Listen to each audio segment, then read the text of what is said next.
اللهم أكون أسمع طفلا مغربيا يخلط بين العربية الدارجة أو الفصحى وبين تريفيت أو تمازيغت أو تشلحيت أفضل بالنسبة لي وأشرف بالنسبة لي وأكثر مناعة بالنسبة للمستقبل من أن أسمع الطفل والطفلة ووالديه كذلك يخاطب بعضهم بعضا بالخلط بين العربية والفرنسية أو الخلط بين العربية والإسبانية. ما تهضروش على الماء لأنكم مش قادرين توفروا، ما تسكتوا.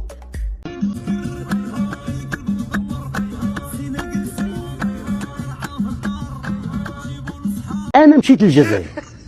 مشيت. تعرف ملي مشيت أنا لقيت الجزائر في هذيك لقيتها وراها باقة. هي المغرب ديال 1960. احنا دائما لساننا طوال كجزائريين، لساننا طويل.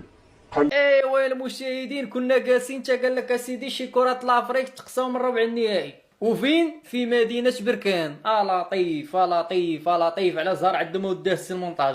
كنا بغيناهم يتأهلوا باش نلعبوا معاهم نصف النهائي. اللهم الوطن وخارج الوطن، وكنتمنى ان الجميع يكون بخير وبصحة جيدة.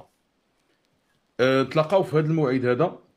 الإعلام الجزائري يتهم المغرب باستخدام السحر الأسود والجن في تسريع وتيرة بناء الملاعب، ويقولون كيف للمغرب أن يبني ملاعب كبيرة جدا في ظرف لا يتجاوز سنة، ونحن قمنا ببناء ملعب نيلسون مانديلا في 14 سنة كاملة. فيه بعض المناطق للعجز مازال فيها، ولكن نعطيهم كلمة رسمية أن ما نخلي حتى جزائري في العطش. الحمد لله. يعني تدرج هكذا. شوف، عدو يتعهد أنه لن يترك جزائريا واحد في العطش. أنت قلت أنه مرتاحين قبل شوية، أنت قلت أن الكل مرتاح والناس مبسوطين وكذا. كيف أعطيت لكل واحد أضحية في الجزائر وما عندهمش ماء؟ كذبوا علينا هيك ساعة، قالوا لنا مشينا قسناهم عند الوالي وقسناهم عند بلد الماء، وقالوا لنا لا يجيبوا لكم الماء، ومشاو خدموه الشرق ووقفوه ما لحقوهن. جابوا التيوات داروهن، جبرناها 10 ليالي في الشتاء ووقفوه عنا. عقب ذاك ما تلاقينا نروه يطلقوا منه مدة 20 دقيقة ولا 30 دقيقة، والأحياء المتولين الشاطئ ويشربوا، احنا ما قدر نشربه. يا جماعة، رئيس دولة عدو الآن يتعهد أنه لن يترك أحدا عطشانا. وشوفوا الترتيبات ديال الماء، قلت لكم اربطوا الاحزمه. الان بيغرقنا عم يتبوا، بيغرقنا، بينشف المحيطات والبحار والانهار والابار الجوفيه والمسالك البوليه، كل شيء بيحلل البول والمجاري الصرف كل شيء يحليه عم يتبوا، كل شيء يحليه وما يخلي حاجه الا يحليها، لانه حالي ما شاء الله عم يتبون حالي بزاف. ايوه، وبيتعهد. وانا متاكد يا جماعه ان هناك اناس بالملايين في الجزائر. شوفوا الكذاب، شوفوا الكذب يا جزائريين. يا أخي شوفوا التصريح، يقول لك لن أترك جزائريا واحد يعاني من العطش. يا رجل، لو بحثتم لوجدتم ملايين البشر جزائريين مش يشربوا بس، حتى خانزين. أنا عندي مقاطع هاي، لو مثلا يرسلها لي المشرف الآن، أقول لك واحد يقول لك أنا لي شهرين ما تدوشت، جزائري يقول لك لي شهرين ما تدوشت. والله إن في جزائري نزل مقطع لو في النهار تجيهم كمية محترمة 10 سوايع 11 ساعة ولا ربما حتى ولكن هذا التزامنا ورانا دخلنا في البرنامج الجديد. الآن دابا بيدخل لكم تحية فلسطين. بعدين في رينولد صناعة السيارات وصناعة الأدوية، وهو عنده مشكلة عويصة في ماء الشرب. هذا عمل قواسة. أنا أسير مشيت شريت هذه سيدي اللي قاعدة كتركو.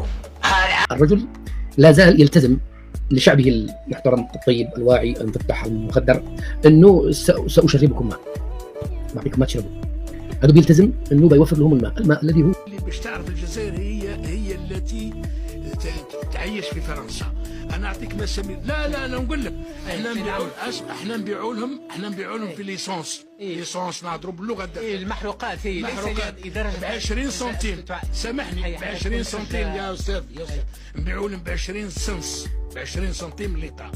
مولا باري تاع ليسونس يبيعها بان اورو 20 يدوي يدي 20 والدوله تدي ان اورو. بمعنى اصل الحياه.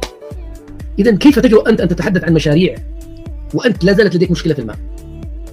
احد من الاقتصاديين فهمنا يا جماعه هذا الوضع طبيعي؟ هل هناك رئيس دولة في العالم عنده مشكلة في ماء الشرب؟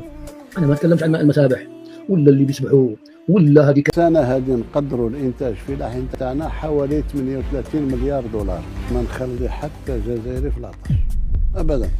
الأشياء التي يسقوا بها الحدائق الخلفية للبيوت، لا لا لا، شرب ماء للشرب. رئيس دولة عنده مشكلة في ماء الشرب.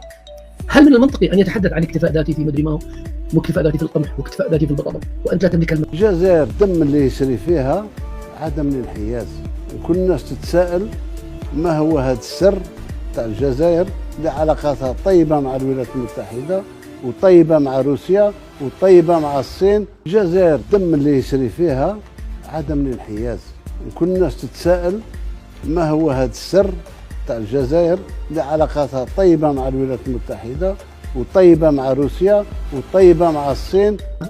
كيف الإنسان أن يكتفي ذاتيا وهو لا يملك ماء للشرب؟ وعدوا بيعطيهم قال لك 7 أيام على 7 أيام، يعني يوميا ساعات معينة. هو كذب. يلقوا يلا يجي لهم في الشهر مرة، تلقوا يجي